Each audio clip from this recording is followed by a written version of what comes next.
Bismillahirrahmanirrahim. Assalamualaikum warahmatullahi wabarakatuh. Kami dari kelompok 4 akan mempresentasikan tugas besar mata kuliah infrastruktur web dan internet. Sebelum itu, kami akan memperkenalkan diri terlebih dahulu. Perkenalkan, nama saya Idul Fitrianti sebagai moderator sekaligus pemateri ketiga, dan teman saya. Perkenalkan, nama saya Nur Sofianti. Di sini saya sebagai pemateri pertama dan teman saya. Perkenalkan, nama saya Nur Cahyani. Di sini saya sebagai pemateri kedua. Terima kasih kepada teman-teman dan langsung saja kami akan mempresentasikan materinya. Bismillahirrahmanirrahim. Assalamualaikum warahmatullahi wabarakatuh. Kami dari kelompok 4 akan langsung memaparkan materi kami. Dan ini adalah nama-nama kelompok kami yang sebelumnya kami sudah memperkenalkan diri. Untuk mempersingkat waktu, saya akan mempersilahkan ke pemateri pertama, yaitu Nurselvi Hidayanti. Bismillahirrahmanirrahim. Assalamualaikum warahmatullahi wabarakatuh. Terima kasih atas kesempatan yang telah diberikan. Perkenalkan, nama saya Nurselvi Hidayanti. Di sini saya akan menjelaskan tentang prinsip kerja website dan internet, fiber optik, satelit, dan mobile. Pertama, prinsip kerja website. Website atau sering disebut dengan website atau website adalah kumpulan halaman pada domain di internet yang menyediakan informasi. Berbagai jenis informasi ditempatkan di server atau hosting dan dapat diakses dari halaman depan. Website adalah halaman web yang saling berhubungan yang berisikan kumpulan informasi yang berupa teks, gambar, animasi, audio, dan data video. Pengertian web pada umumnya adalah file yang ditulis sebagai file teks biasa yang diatur dan digabungkan dengan instruksi berbasis HTML atau XHTML. Prinsip kerja website. Dapat kita lihat bersama bahwa cara kerja web seperti gambar ini adalah user atau pengguna yang akan mengakses suatu website berupa URL melalui web browser, media untuk menuju URL yang diakses. Selanjutnya, web tersebut mengirimkan permintaan berupa HTTP request kepada web server melalui layar-layar TCP atau IP. Kemudian, web server memberikan web file yang di-request jika ada. Web file yang telah diberikan tidak langsung ditampilkan atau di-display. Begitu saja, namun web server memberikan respon kembali ke web browser melalui HTTP response yang juga melalui layar-layar TCP atau IP. Kemudian baru diterima oleh web browser lalu dikirimkan kepada user berupa display. Secara umum, cara kerja web adalah sebagai berikut. Pertama, informasi web disimpan dalam dokumen dalam bentuk halaman-halaman web atau web page. Kedua, halaman web tersebut disimpan dalam komputer server web. Selanjutnya, sementara di pihak pemakai ada komputer yang bertindak sebagai komputer klien yang dimana ditempatkan program untuk membaca halaman web yang ada di server web atau browser. Kemudian, browser membaca halaman web yang ada di server web. Ada dua bagian utama dalam aplikasi web, yaitu yang pertama ada sisi klien dan yang kedua adalah sisi server. Sisi klien dalam hal ini adalah PC atau biasa disebut juga dengan perangkat mobile yang terhubung ke jaringan internet. Klien dapat mengakses aplikasi web melalui web browser seperti Mozilla Firefox, Google Chrome, Internet Explorer, dan web browser lainnya. Sedangkan server adalah perangkat komputer dengan spesifikasi yang bagus dan digunakan untuk menyimpan aplikasi web beserta database server yang siap untuk diakses oleh klien. Klien bertugas meminta halaman web browser melalui web browser lalu web browser akan meneruskannya ke server yang dimana aplikasi web tersebut berada. Selanjutnya, komponen server akan mengolah permintaan dari klien. Saat halaman web yang diminta ditemukan, maka komputer server akan mengirimkannya ke komputer klien. dan halaman web yang diminta akan ditampilkan di web browser pada komputer klien.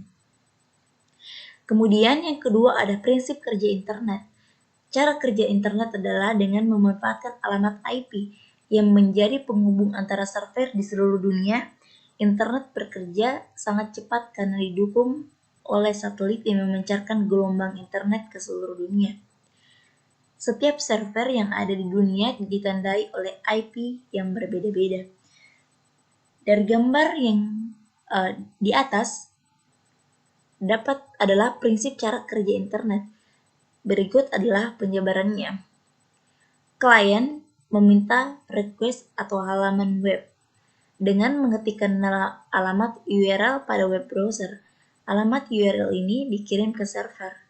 Server menerima request dan memprosesnya, yaitu dengan mencari halaman web yang sesuai dengan permintaan. Kemudian setelah halaman ditemukan, server mengembalikan atau menyampaikan halaman web ke klien. Kemudian yang terakhir ada halaman web ini diterjemahkan oleh bahasa program web dan hasil pada web browser berupa halaman web yang interaktif. Misalnya, jika kita akan membuka situs ilmu komputer, maka pada address bar web browser ketika kita ketik keyword www.ilmukomputer.org, untuk beberapa saat terjadi proses menunggu atau loading. Saat itulah permintaan dikirim dan pencarian halaman URL www.ilmukomputer.org berlangsung. Tak lama kemudian akan muncul halaman yang interaktif sesuai dengan yang kita inginkan. Kemudian ada prinsip kerja internet fiber optik. Saat ini perkembangan teknologi internet sudah semakin pesat sehingga internet bisa dinikmati oleh hampir setiap kalangan, baik melalui smartphone atau komputer. Baik itu di tempat umum maupun di rumah. Mengingat perkembangan ini, banyak teknologi yang diterapkan untuk kemajuan internet. Salah satunya adalah dengan internet fiber optik. Internet fiber optik adalah salah satu teknologi terbaru dalam internet dengan memungkinkan pengguna internet dapat mengakses internet dengan cara yang cepat, dijangkau, dan mudah dijangkau di tempat kecil, misalnya di rumah. Namun, dengan harga yang relatif murah, biasanya fiber optik yang dimanfaatkan untuk internet berupa kabel berukuran kecil dan dapat menjangkau area yang cukup luas.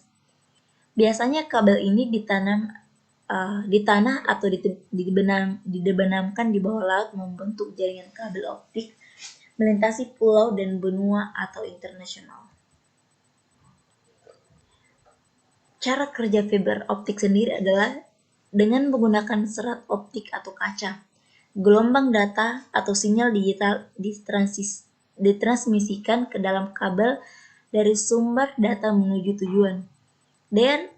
Sinyal listrik atau sinyal digital yang ditransmisikan dari sumber menuju tujuan dikonversi menjadi gelombang cahaya yang kemudian dikirimkan ke tujuan. Karena menggunakan gelombang cahaya dan ditransmisikan dalam media yang cukup kecil, maka kecepatan transmisi akan menjadi lebih cepat dan jangkauan fiber optik sangat luas sehingga memudahkan akses internet bagi masyarakat yang ada di lingkungan yang cukup jauh sekalipun. Kelebihan lainnya dari kabel fiber optik adalah menstabilkan akses internet dan tidak mengalirkan listrik sehingga aman dan fleksibel dengan kapasitas besar namun kecepatannya tetap tinggi. Selain itu, teknologi ini bisa dibilang cukup murah sehingga bisa dinikmati oleh masyarakat dengan tingkat ekonomi menengah ke bawah untuk mengakses internet yang diinginkan. Kemudian ada prinsip kerja internet satelit. Cara kerja internet satelit yakni antena satelit yang ada di bumi dan akan menerima dan mengirim data dari satelit geostasioner di antara bumi lalu menyebarkannya. Satelit yang mengorbit bekerja untuk mengirim dan menerima informasi ke tempat di bumi yang dikatakan sebagai pusat operasi jaringan. Pusat operasi jaringan tersebut tersambung dalam jaringan khusus atau internet, sehingga semua komunikasi dari parabola ke satelit yang mengorbit akan diteruskan melalui pusat operasi jaringan sehingga sebelum sampai ke internet. Internet satelit tidak tergantung pada lokasi, meskipun berada di pedesaan dan jaringan bisa dibawa kemana-mana karena menyediakan cakupan global. Di pedesaan dan jaringan bisa dibawa kemana-mana karena menyediakan cakupan global. Ini memberikan akses internet yang bagus pada beberapa tempat di mana kualitas akses internet yang jelek atau tempat di mana akses internet yang memakai media kabel dan tanpa kabel tidak ada. Komunikasi data lewat satelit tidak jauh berbeda dengan seorang yang memakai ISP atau Internet Service Provider. Dari perspektif pengguna internet, kuncinya ialah jika sesudah mekanisme satelit dikonfigurasi oleh penginstal, layanan satelit bekerja hampir mirip seperti ISP lain dan bisa dikonfigurasi. Umumnya, internet satelit saat ini hanya dilengkapi dengan modem, router nikabel, dan kabel jaringan. Tidak seperti waktu dulu, di mana kebanyakan peralatan internet satelit hadir dengan perlengkapan berukuran besar. Saat ini, kebanyakan provider yang menyediakan peralatan perlengkapan internet satelit dengan ukuran yang lebih kecil serta lebih simpel. Dan terakhir ada prinsip kerja internet mobile. Internet seluler adalah internet yang lebih kecil yang direduksi menjadi ukuran browser web ponsel Anda. Jaringan seluler adalah contoh jaringan seluler. Jaringan seluler memiliki kelompok lokasi geografis bersama yang disebut sel yang terhubung ke internet melalui satelit. Melalui penyedia layanan interkabel, telepon terhubung ke internet melalui transmisi data seperti halnya PC, tetapi menggunakan koneksi nirkabel. Ponsel dapat terhubung ke menara seluler di area tersebut dan terhubung ke internet untuk mendapatkan data alih-alih terhubung ke ponsel lain. Telepon terhubung ke menara seluler di area tersebut dan telepon tersebut ke internet lain alih-alih telepon lain dan dapat mengambil data. Router merutekan setiap paket ke tujuannya dan juga menyediakan titik akses nirkabel ke internet. Titik akses nirkabel memungkinkan berbagai koneksi internet dengan memungkinkan beberapa komputer berbagi akses internet secara nirkabel melalui satu koneksi. Penyedia layanan internet hanya mengelola titik akses internet seperti menara seluler yang mungkin memerlukan akses jarak jauh. Internet seluler berkembang dari hari ke hari dan munculnya 3G dan perkembangan komunikasi generasi keempat atau 4G yang didukung oleh standar populasi seperti GPRS atau AGI dirancang untuk layanan internet seluler nirkabel. Sistem broadband 4G menawarkan internet berkecepatan tinggi dalam perjalanan Anda. Internet seluler juga telah membuka jalan bagi inovasi lebih lanjut seperti platform dan aplikasi Android. Router merutekan setiap paket ke tujuan yang menyediakan titik akses nirkabel ke internet. Titik akses nirkabel memungkinkan beberapa koneksi internet dengan memungkinkan beberapa komputer berbagi akses internet secara nirkabel melalui satu koneksi. ISP hanya mengelola titik akses menara seperti menara seluler yang memungkinkan akses jarak jauh. Internet seluler berkembang dari hari ke hari dan munculnya 3G dan perkembangan generasi keempat atau 4G yang didukung oleh standar populasi seperti GPRS AGI dirancang oleh layanan internet seluler nirkabel.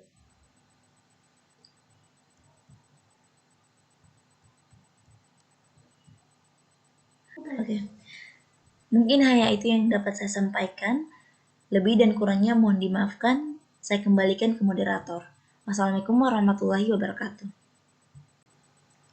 Itulah tadi pemaparan dari materi pertama Nur Solfi Dayanti. Untuk materi kedua, saya persilahkan teman saya Nur Cahyani. Terima kasih. Terima kasih moderator. Perkenalkan, nama saya Nur Cahyani. Di sini saya akan memaparkan materi kedua, yaitu teknologi pada website dan internet saat ini. Teknologi pada website saat ini yaitu browser. Web browser merupakan salah satu aplikasi yang digunakan untuk menjelajah, menyajikan, hingga mengambil konten dari berbagai sumber informasi pada jaringan internet. Awalnya, web browser berorientasi pada teks dan belum dapat menampilkan gambar. Namun, web browser sekarang tidak hanya menampilkan gambar dan teks saja, tetapi juga memutar file multimedia seperti video dan suara. Web browser juga dapat mengirim dan menerima email, mengelola HTML sebagai input dan menjadikan halaman web sebagai hasil output yang informatif. Dengan menggunakan web browser, para pengguna internet dapat mengakses berbagai informasi yang terdapat di internet dengan mudah. Beberapa contoh web browser diantaranya Internet Explorer, Mozilla, Firefox, Safari, Opera, dan lain-lainnya. Fungsi web browser adalah untuk menampilkan dan melakukan interaksi dengan dokumen-dokumen yang disediakan oleh web server. Web server. Web server adalah perangkat untuk memproses permintaan data atau informasi yang pengguna masukkan lewat web browser. Biasa dikatakan web server adalah pusat kontrol yang berfungsi untuk memproses permintaan yang diterima dari browser. Layanan ini juga bisa merujuk sebagai software atau hardware, sebuah server fisik atau server virtual yang digunakan untuk menyimpan data website seperti HTML dokumen, gambar, file CSS, style sheet, dan file JavaScript juga bisa disebut sebagai web server. Banyak sekali web server yang bisa dipakai untuk dijadikan sebagai pusat kontrol layanan website. Di dunia website, ada beberapa web server yang paling sering digunakan untuk pusat kontrol website, yaitu Nginx. Nginx adalah sebuah web server pertama yang paling banyak digunakan saat ini. Berdasarkan survei WTTech Top Rank Web Server di bulan Agustus 2022, Nginx menempati posisi pertama dengan mencapai 33,8%. Nginx atau bisa disebut dengan Nginx banyak digemari karena layanan server yang satu ini cukup stabil dan hemat resource. Hal tersebut menjadi alasan mengapa Nginx menjadi web server nomor 1 yang paling banyak digunakan. Selain itu, beberapa fitur Nginx bisa lebih baik dalam menangani website yang bertrafik tinggi menjadi nilai plus Nginx. Kelebihan web server Nginx: pertama, lebih ringan. Kedua, stabil dan hemat resource. Ketiga, performance lebih baik dalam menangani web server bertrafik tinggi. Selanjutnya, Apache. Apache adalah layanan web server yang paling populer. Berdasarkan survei WTTech Top Rank Web Server di bulan Agustus 2022, Apache layanan service yang paling banyak digunakan setelah Nginx. Bahkan, dari semua web server yang ada, penggunaan Apache mencapai 31,4%. Hal tersebut dikarenakan Apache sangat fleksibel. Apache sendiri bisa digunakan untuk berbagai sistem operasi. Selain fleksibel, konfigurasi dan pengaturan Apache sangat mudah dan simpel. Tidak ada pengaturan lebih lanjut untuk menggunakan web server yang satu ini. Hal tersebut menjadi alasan banyak orang menggunakan Apache sebagai web server. Kelebihan dari web server Apache ini yaitu pertama, konfigurasi lebih mudah. Kedua, bersifat open source. Yang ketiga, jumlah pengguna banyak sehingga komunitas besar. Nah, selanjutnya, Lightspeed. Lightspeed adalah sebuah web server yang bisa dikatakan sebagai pusat kontrol website yang memiliki performance terbaik. Hal tersebut terbukti dengan banyaknya penyedia web hosting yang menggunakan Lightspeed sebagai aplikasi web server mereka. Bahkan, berdasarkan sebuah riset, Lightspeed memiliki banyak kelebihan, di antaranya berupa kecepatan proses yang 50% lebih cepat dalam memproses PHP dan 6 kali lebih cepat dibandingkan Apache. Fitur anti-DDoS. Kedua, adanya fitur recover kesalahan secara langsung. Ketiga, performa yang lebih baik, kompatibel dengan .htaccess. Selanjutnya, Cloudflare. Cloudflare merupakan suatu jaringan untuk mengirim konten, di mana jaringan Cloudflare tersebut berperan sebagai proxy untuk menghubungkan website dan pengunjung. Dengan kata lain, Cloudflare berperan sebagai penghubung antara server website dan pengunjung. Banyak orang tertarik untuk menggunakan Cloudflare karena bisa menjadikan loading website menjadi lebih cepat dan juga meningkatkan keamanan sebuah website. Cloudflare sendiri mempunyai beberapa fungsi antara lain sebagai berikut. Yang pertama, mengarahkan pengunjung ke koneksi yang paling cepat. Kedua, server proxy yang tersebar di sejumlah negara yang memiliki Cloudflare. Yang ketiga, memberikan peringatan ke pengunjung ketika komputernya terinfeksi virus. Yang keempat, untuk mengawasi tindakan berbahaya di website. Yang kelima, mengurangi penggunaan dari resource server. Yang keenam, memberikan laporan visitor. Yang ketujuh, browsing offline dan menyaring komentar spam. Selanjutnya, CMS adalah singkatan dari Content Management System, sebuah software yang berfungsi untuk membuat, mengelola, dan memodifikasikan website beserta kontennya. Penggunaan CMS dilakukan dengan download, install, dan kustomisasi tanpa perlu melakukan coding. Jenis CMS yang sering digunakan sekarang ini yaitu WordPress. Kelebihannya, yang pertama itu membangun website tanpa perlu coding. Yang kedua, mudah dalam menata tampilan website.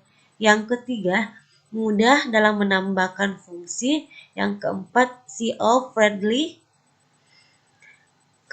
Kelima, mudah dalam mengelola konten.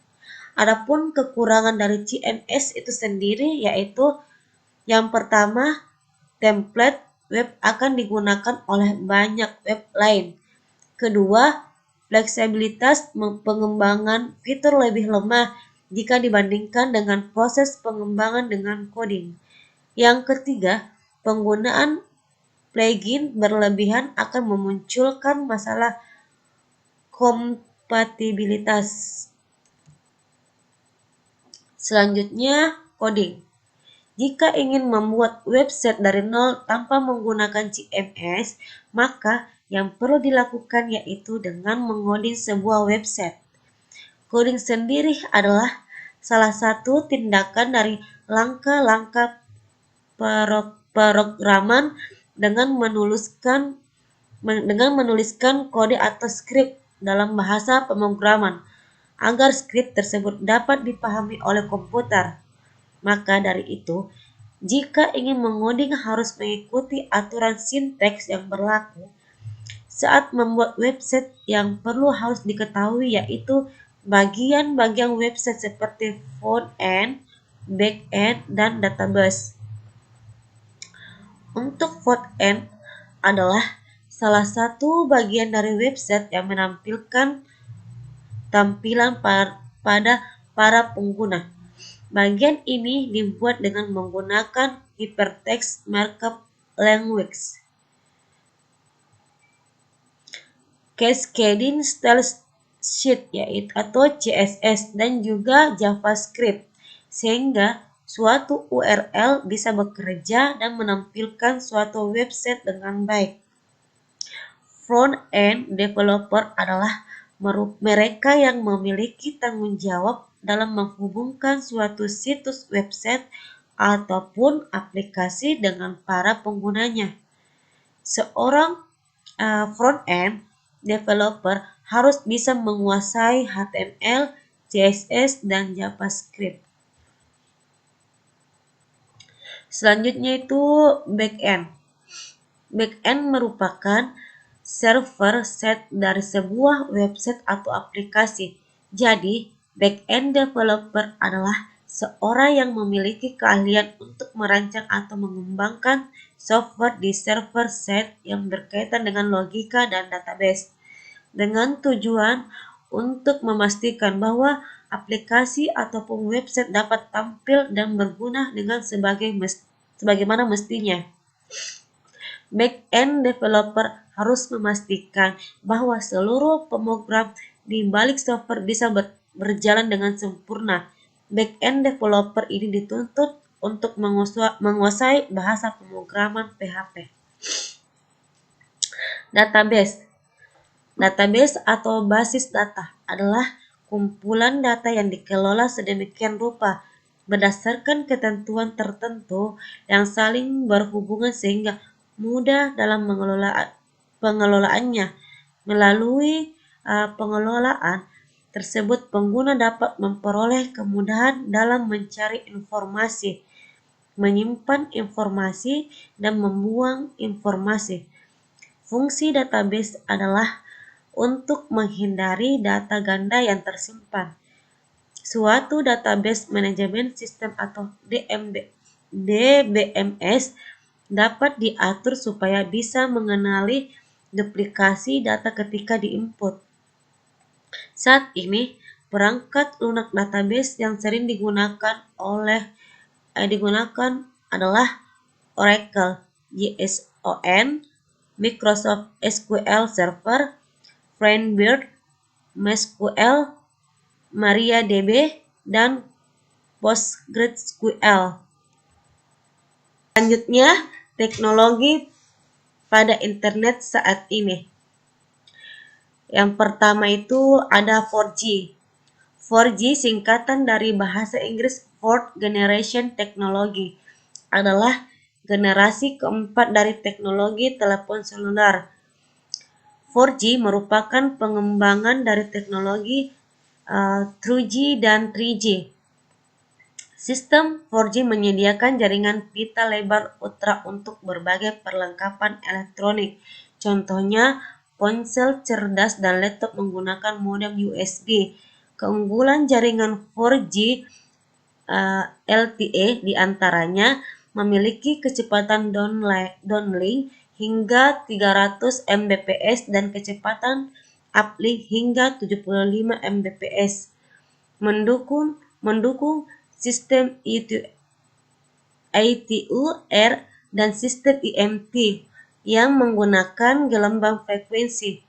Mendukung kecepatan transfer broadband karena 4G memiliki frekuensi band yang jauh lebih tinggi. Selanjutnya ada 5G. Jaringan 5G merupakan jaringan seluler generasi kelima yang menawarkan kecepatan internet lebih tinggi dari generasi sebelumnya, yaitu 4G. Jaringan 5G menjanjikan kecepatan yang dapat membuat internet seluler setara dengan Wi-Fi. Secara teknologi, Jaringan ini merupakan evolusi dari teknologi seluler kita saat ini. Jaringan 5G dibangun di atas jaringan nirkabel 4G. 5G juga menghadirkan teknologi baru dan frekuensi radio yang lebih luas. Menara dan pemancar 5G menggunakan lebih banyak antena dan pita radio frekuensi yang lebih tinggi, sehingga menghasilkan kecepatan dan waktu respon yang lebih cepat. Selanjutnya, virtual reality. Virtual reality atau VR adalah sebuah teknologi yang membuat pengguna atau user dapat berinteraksi dengan lingkungan yang ada dalam dunia virtual yang disimulasikan oleh komputer. Dengan adanya VR, user merasa lebih nyata untuk berada di lingkungan tersebut. Cara kerja VR yaitu visualisasi dari video yang tersambung ke VR melalui HDMI. Gambar diproyeksikan melalui lensa khusus dengan software VRAM. Kemudian, secara tidak sadar, otomatis otak kita ikut terbiasa dengan gambar tersebut hingga kita merasa bahwa kita berada di dunia nyata. Contoh virtual reality banyak sekali. Salah satunya seperti game FPS, First Person Shooter, yang akan membuat pengguna merasa berada di dalam game tersebut. Selain itu, virtual reality digunakan pada foto dan video 360 derajat yang membuat pengguna merasa berada di tempat tersebut. Selanjutnya, augmented reality. Augmented reality adalah integrasi informasi digital dengan lingkungan pengguna secara real time. Berbeda dengan virtual reality yang menciptakan lingkungan tiga dimensi yang benar-benar buatan. Teknologi augmented reality menggunakan lingkungan yang ada di dunia nyata, kemudian menambahkan informasi baru di atasnya. Untuk perangkat augmented reality yang menyita perhatian saat ini adalah perangkat besutan Microsoft yang diberi nama Microsoft HoloLens. Perangkat ini berfokus pada penggabungan hologram 3 dimensi yang bersifat augmented reality dengan dunia nyata. Selain itu, Google Glass yang berbentuk kacamata yang dibuat oleh Google merupakan kacamata yang menggunakan teknologi augmented reality yang memiliki banyak fungsi. Perbedaan virtual reality dan augmented reality adalah virtual reality menggantikan kenyataan dengan dunia semu secara keseluruhan, sedangkan augmented reality menambahkan atau melengkapi kenyataan dengan benda-benda semu. Selanjutnya, VCAT. VCAT sering dianggap singkatan dari Very Smart Aperture Terminal, adalah stasiun penerima sinyal dari satelit dengan antena penerima berbentuk piring dengan diameter kurang dari 3 meter. Fungsi utama dari VCAT adalah untuk menerima dan mengirim data ke satelit. Satelit berfungsi sebagai penerus sinyal untuk dikirimkan ke titik lainnya di atas bumi.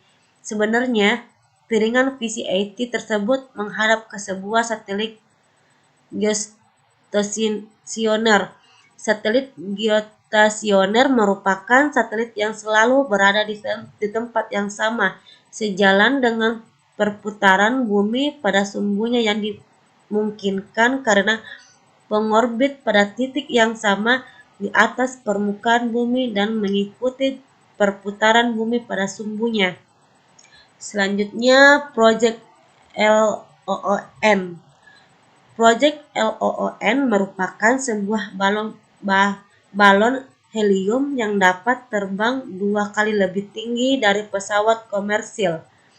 Balon tersebut akan terbang membawa jaringan internet ke daerah terpencil yang sebelumnya tak terjangkau. Proyek LOON adalah sebuah proyek dari Google yang memanfaatkan balon jaringan yang menjelajahi di angkasa dan dirancang untuk memperluas konektivitas internet bagi orang-orang di wilayah pedesaan dan terpencil di seluruh dunia. Selanjutnya, Starlink. Starlink adalah sebuah proyek pengembangan konstelasi satelit yang sedang dijalankan oleh perusahaan Amerika Serikat bernama SpaceX. Proyek ini bertujuan untuk menghadirkan sebuah sistem komunikasi internet berbasis satelit yang memiliki performance tinggi serta dengan harga yang terjangkau. Jaringan konstelasi Starlink dirancang dan berada dalam 3 ketinggian orbit yang berbeda. Pada fase pertama, SpaceX akan meluncurkan 1.584 satelit menuju orbit setinggi 550 km di atas permukaan bumi. Orbit tersebut memiliki inklinasi sebesar 55 serta 40 bidang orbit yang berbeda dengan masing-masing bidang memiliki 66 satelit. Setelah itu, SpaceX akan mulai mengisi 2 ketinggian orbit lainnya. Mereka akan mengisi 7.518 satelit menuju orbit setinggi 340 km serta 2.841 satelit untuk ketinggian 1.200 km. Fase pertama membutuhkan 24 peluncuran dengan 60 satelit di tiap peluncuran untuk dapat mencapai jangkauan global. Namun, hanya membutuhkan 6 peluncuran untuk dapat menyajikan internet di Amerika Utara. SpaceX berencana melakukan 1 hingga 5 peluncuran Starlink lagi hingga akhir tahun 2019. Baiklah, terima kasih. Itulah pemaparan dari materi kedua. Selanjutnya saya kembalikan ke moderator. Terima kasih kepada pemateri kedua telah memaparkan materinya. Untuk materi selanjutnya, yaitu materi ketiga, saya sendiri, Idul Fitrianti, yang akan melanjutkannya. Prediksi teknologi web dan internet ke depannya. Web 5.0 muncul karena adanya Web 3.0 yang menggunakan teknologi blockchain dan sistem terdesentralisasi. Tapi Jack Dorsey merasa bahwa teknologi Web 3.0 masih kurang terdesentralisasi dan kurang optimal. Dengan adanya Web 5.0, Jack Dorsey ingin memanfaatkan yang menurutnya adalah blockchain terbaik di dunia, yaitu blockchain Bitcoin. Melalui Web 5.0, Jack Dorsey juga ingin membuat blockchain Bitcoin lebih aman dari kerusakan transaksi ganda. Selain itu, dengan Web 5.0 ini, transaksi Bitcoin akan bergerak lebih lama dengan transaksi uang biasa yaitu dari satu individu ke individu lainnya, tapi lebih lancar sehingga bisa diadopsi secara besar. Nantinya akan ada beberapa tambahan teknologi lagi dari TBD terkait integrasi Web 5.0 dengan Bitcoin seperti Decentralized Identifier atau DID, Decentralized Web Node atau DWN.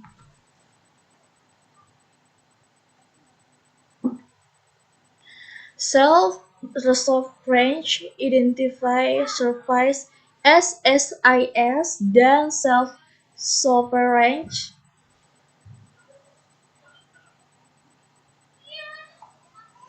Identify Software Development Kit atau SSI, SDK. Intinya, Web 5.0 memiliki tujuan untuk mempermudah sistem desentralisasi, terutama dari sisi developer. Prediksi teknologi internet ke depan. Prediksi teknologi internet ke depan. Masa depan internet adalah metaverse, sebuah lingkungan virtual di mana kita bisa berinteraksi satu sama lain serupa dengan bagaimana kita berinteraksi di dunia nyata. Merrifield University dalam publikasinya memprediksi internet akan berevolusi menjadi lebih cepat dan lebih aman. Digitalisasi merajalela dan teknologi seperti pembelajaran mesin, machine learning, dan koneksi seluler menjadi semakin meluas. Internet akan menjadi campuran realita dan virtual. Tidak ada lagi keyboard, mouse, dan layar. Ungkap peneliti Universitas Harvard, Judith Donetsk. Dikutip popularmessaging.com, di masa depan internet akan fokus pada augmented reality. Diprediksi bahwa banyak masyarakat yang akan memakai kacamata augmented reality dan menggunakannya untuk berinteraksi dengan lingkungan mereka. Selain itu, mengetik pesan dan yang akan digantikan oleh komunikasi verbal dan pendengaran. Seperti layanan fasilitas asisten virtual Siri dari Apple dan Alexa dari Amazon. Asisten virtual menghadirkan layanan personalisasi di dunia serba digital ini. Perusahaan riset dan konsultan teknologi Gartner memperkirakan bahwa pada tahun 2025, 50% pekerja akan menggunakan asisten virtual setiap hari. Pada tahun 2023, Gartner memperkirakan bahwa 25% interaksi karyawan akan menggunakan komunikasi berbasis suara. Untuk materi keempat yaitu ancaman dan tips aman menggunakan web dan internet. Yang pertama yaitu ancaman penggunaan web. Ancamannya itu seperti cross-site scripting atau XSS. Cross-site scripting adalah salah satu serangan eksternal paling berbahaya yang dilakukan dengan cara memasukkan kode atau skrip berbahaya ke dalam website. Skrip tersebut dapat mempengaruhi kinerja website dan sering digunakan untuk mencuri data. Selanjutnya, session hijacking. Session hijacking adalah serangan yang sering digunakan para peretas untuk mengambil data berupa session ID. Tujuannya untuk mendapatkan akses akun yang diinginkan peretas. Misalnya akun login website, database, dan user. Selanjutnya, cross-site request forgery atau SGRF. SGRF adalah serangan yang memungkinkan penyerang melakukan permintaan HTTP seperti post or get yang tidak sah ke situs web. Selanjutnya, SQL injection. SQL injection adalah salah satu teknis peretasan dengan cara menyalahgunakan celah keamanan yang ada di lapisan SQL berbasis data suatu aplikasi. Celah ini dapat terjadi akibat adanya input data user yang tidak melakukan filter dengan benar dan dalam pembuatannya memakai form yang salah. Selanjutnya, ancaman pengguna web yaitu ransomware. Salah satu serangan cyber yang paling sering ditemui. Ransomware mengenkripsi data sehingga mengunci pemilik bisnis dari situs web yang sistem bisnis mereka sendiri. Hacker lalu meminta uang tebusan untuk membuka kunci data tersebut. Dengan kata lain, hacker mengambil alih website bisnis dan mengunci data-data di dalamnya sehingga kita tidak bisa menggunakannya dan mengaksesnya. Selanjutnya itu phishing. Phishing merupakan ancaman siber di mana hacker mencoba memperoleh data-data sensitif seperti password, login kredensial, detail kartu kredit, dan sebagainya. Untuk memperoleh akses masuk ke sistem kita, seperti laptop, ponsel, atau berbagai akun online seperti profil Facebook, hacker akan mengirimkan email, link, gambar, video, atau PDF. Jika kita mengkliknya, mereka pun akan memperoleh akses ke sistem kita. Banyak akun media sosial yang juga sudah menjadi korban serangan phishing ini. Untuk tips aman penggunaan website secara umum yaitu yang pertama, pastikan server aman atau pilih layanan cloud yang terpercaya. Yang kedua, gunakan username dan password yang kuat. Yang ketiga, seringlah melakukan backup dan maintenance. Untuk mengantisipasi website dari serangan-serangan, kita bisa melakukan seperti yang pertama yaitu untuk CMS.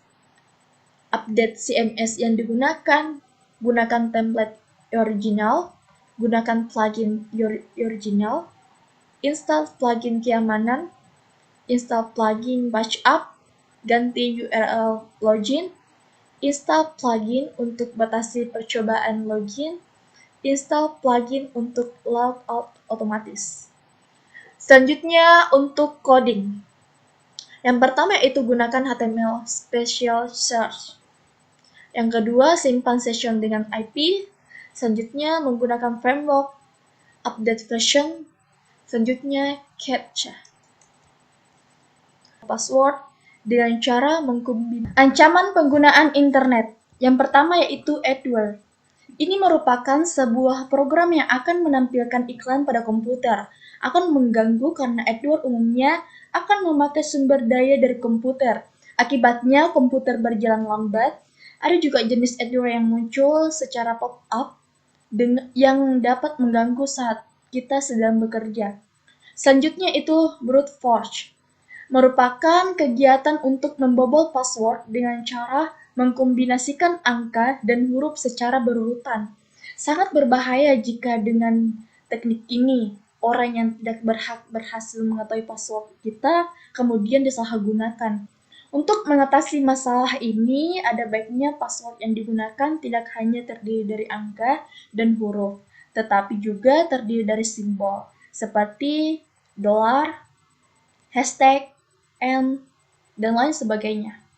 Selanjutnya itu DDoS, merupakan kepanjangan dari Distributed Denial of Service, di mana sebuah server atau komputer diserang dengan dihujani kiriman data dalam ukuran yang sangat besar oleh banyak komputer secara bersamaan. Akibatnya, komputer tersebut sulit diakses atau rusaknya perangkat keras karena tidak mampu menampung kiriman data yang sangat besar. Selanjutnya, fake antivirus. Cara kerjanya adalah dengan fake antivirus. Cara kerjanya adalah dengan membuat seolah-olah komputer terkena virus dan menyarankan untuk membeli antivirus untuk mengantisipasi virus tadi. Untuk selanjutnya, exploit, yaitu sebuah aplikasi yang berusaha mencari dan menyerang kelemahan dari sistem untuk mendapatkan akses atau dari tujuan menginfeksi sistem atau komputer. Selanjutnya itu hoax, yaitu berita bohong yang biasa disebarkan melalui email dan website. Efeknya itu kepanikan dan banyak pembaca yang tertipu. Akibat lainnya itu memberatkan jaringan internet karena pesan berantai dari berita bohong ini yang disampaikan ke orang lain. Selanjutnya malware. Biasanya terdapat pada boot sector pada hard disk. Kemudian mengubah program yang pertama kali dijalankan. Sistem yang biasanya terkena dampak pertama kali adalah sistem operasi. Infeksi pada sistem operasi ini memudahkan malware untuk menyebarkan diri atau menyebarkan virus pada media penyimpanan seperti CD, ROM, dan flash disk. Selanjutnya, keylogger merupakan salah satu ancaman yang cukup berbahaya. Keylogger akan merekam inputan yang dimasukkan lewat keyboard untuk disimpan atau dikirimkan ke seseorang yang biasanya digunakan untuk tujuan yang tidak baik. Hal ini khususnya harus diwaspadai apabila kita memasukkan password di tempat-tempat umum seperti warnet. Password yang kita masukkan melalui keyboard dapat diketahui dan bisa saja digunakan untuk tujuan yang tidak baik. Salah satu cara terhindar dari keylogger adalah dengan menggunakan on-screen keyboard saat harus menginput password. On-screen keyboard bisa dijalankan dari program Windows yang berada pada program Accessories, Accessibility, atau dengan mengetikkan OSK dari Start Run pada Operation System Windows. Selanjutnya itu Trojan, bertindak seolah-olah dirinya dalam program baik yang dapat digunakan untuk membantu pekerjaan pengguna, tetapi sebenarnya di dalamnya terdapat fungsi yang membahayakan sistem secara keseluruhan atau untuk mencuri informasi rahasia. Trojan mudah menyebar ke komputer lain. Selanjutnya yaitu spyware, merupakan program yang berfungsi untuk memata-matai pengguna dengan tujuan mendapatkan informasi penting seperti nomor kartu kredit, PIN, atau password yang dapat merugikan korban karena bocornya informasi tersebut. Selanjutnya itu botnet, merupakan sekumpulan robot atau program yang terhubung dengan internet. Jika kita mencari incaran dari botnet, komputer atau ponsel pintar bisa dikendalikan oleh oknum hacker. Tanpa sepengetahuan kita, mereka bisa melakukan apa saja, termasuk mengakses data di komputer atau ponsel pintar. Botnet juga dapat menyerang situs tertentu dengan mengirimkan banyak permintaan sehingga membebani server. Pada akhirnya, situs tersebut tidak bisa menampung lagi hingga berakhir offline. Tentu saja bagi perusahaan tertentu jika situsnya padan, kerugian besar bisa mereka alami. Selanjutnya itu rootkit, yaitu program yang bertujuan menyembunyikan program lain yang berjalan. Biasanya digunakan untuk menyebarkan malware, virus, atau keylogger. Untuk selanjutnya ancaman penggunaan internet yaitu worm, adalah malware yang dapat menggandakan diri, kemudian mengirimkan hasil penggandaan dirinya melalui jaringan tanpa harus ada aktivitas tertentu yang dilakukan user. Worm dapat berbahaya karena dapat menjadi pintu masuk bagi virus, malware atau program merusak lainnya. Ancaman internet yang satu ini begitu berbahaya. Karakteristik worm adalah menggandakan diri dan menyebar begitu cepat. Hal ini menyebabkan kerusakan pada data, bahkan yang paling parah bisa mencuri data penting. Sampai pada akhirnya komputer tidak bisa digunakan lagi. Termasuk file-file penting mungkin tidak bisa selamat. Selanjutnya itu spam. Memasukkan email yang tidak diharapkan, biasanya merupakan email iklan atau menjadi pancingan agar seseorang mengunjungi website tertentu yang sebenarnya merupakan phishing atau untuk menyebarkan malware. Pesan yang dikirimkan bisa saja dalam jumlah banyak sehingga menghabiskan waktu untuk menghapusnya. Spam bisa ditemui lewat email atau media sosial. Yang melakukan spam umumnya mengirim pesan yang sama dengan jumlah banyak. Bukan hanya itu saja, pesan tersebut juga dikirim dalam waktu berdekatan sehingga membuat kita terganggu. Dan teman juga sering mengirim Pesan seperti P atau ping dalam jumlah banyak juga bisa dikatakan spam. Untuk tips aman penggunaan internet, yang pertama yaitu jangan membagikan informasi pribadi. Jangan membagikan informasi pribadi. Jangan pernah membagikannya di internet. Ini bukan tempat yang aman karena memiliki banyak celah berupa akses dari manapun. Hindari membagikan informasi seperti tempat dan tanggal lahir, nomor handphone, alamat tempat tinggal, hingga identitas orang-orang terdekat Anda. Informasi-informasi tersebut rawan pencurian yang nantinya akan berujung pada penyalahgunaan data-data.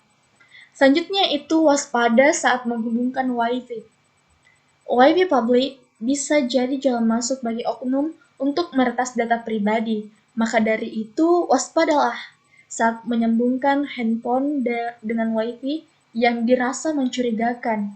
Misalnya saja Wi-Fi yang sengaja tidak diberi password atau keamanan lainnya, karena kemungkinan besar Wi-Fi tersebut sengaja disiapkan oleh peretas untuk mencuri data pribadi. Jadi, jangan senang dahulu ketika diberi akses Wi-Fi gratis. Lebih baik menggunakan koneksi pribadi atau Wi-Fi berbayar demi keamanan data pribadi. Selanjutnya yaitu jangan masuk melalui tautan tidak resmi. Bisa jadi tautan yang kita dapatkan dari grup atau dari mana saja ditunjukkan untuk membobol data dalam perangkat. Bisa jadi juga mereka mengambil alih media sosial oleh oknum peretas. Media sosial bisa disalahgunakan untuk mengunggah sesuatu yang tidak seharusnya. Tentu saja hal tersebut akan merusak citra dan nama baik kita. Tautan tidak resmi juga bisa mempengaruhi koneksi internet. Hal ini berasal dari virus yang ditanamkan pada situs tersebut. Saat virus menyerang, perangkat akan terkunci dan hanya bisa dibuka jika membayarnya terlebih dahulu. Kondisi jadi mungkin rumit jika membutuhkan data tersebut sesegera mungkin karena backup tentu butuh waktu yang tidak sebentar. Selanjutnya itu ganti kata sandi secara berkala. Penggunaan kata sandi yang sama dalam rentang waktu lama sangat rawan peretasan, apalagi jika kata sandi memiliki tingkat kerumitan yang rendah, bisa jadi peretas dapat dengan mudah mengakses akun kita. Hal ini dapat disiasati dengan mengganti kata sandi secara berkala. Apabila rajin mengganti kata sandi, maka oknum yang mengincar akun kita akan sulit memanipulasinya. Sebagaimana yang diketahui bahwa zaman sekarang mudah bagi oknum melakukan manipulasi kata sandi. Selanjutnya yaitu gunakan antivirus yang resmi. Antivirus berguna untuk proteksi terhadap virus-virus yang mungkin menyerang saat berselancar di internet. Situs yang dikunjungi bisa saja mentransfer virus sehingga membahayakan perangkat komputer. Terkadang, beberapa oknum sengaja menaruh virus di website agar pengunjung yang masuk terkena dampaknya. Bahayanya, virus tersebut bisa membuat data rusak bahkan sampai hilang. Namun, perlu diketahui jika antivirus yang digunakan harus berasal dari situs resmi. Hal itu berguna untuk menghindari kemungkinan software komputer mengalami kerusakan. Beberapa antivirus yang bisa digunakan seperti Avera Antivirus, Kaspersky, atau Malwarebytes. Selanjutnya itu backup data. Zaman sekarang ini, jika tidak memiliki backup data akan sangat menyulitkan. Misalnya saja data mengalami kerusakan atau lebih parahnya lagi hilang, maka imbasnya juga fatal terhadap kinerja dan waktu yang sudah diluangkan. Sangat perlu melakukan backup data secara berkala untuk memudahkan pemulihan dan pengembaliannya. Manfaat backup data ini bisa membuat kita merasa aman dari peretas yang tidak bertanggung jawab dan mungkin berniat untuk menghilangkannya. Itulah tadi paparan materi dari saya. Atas segala kekurangannya mohon dimaafkan. Wassalamualaikum warahmatullahi wabarakatuh. Itulah tadi hasil pemaparan materi dari kelompok kami. Atas segala kekurangan mohon dimaafkan. Wassalamualaikum warahmatullahi wabarakatuh. Waalaikumsalam warahmatullahi wabarakatuh.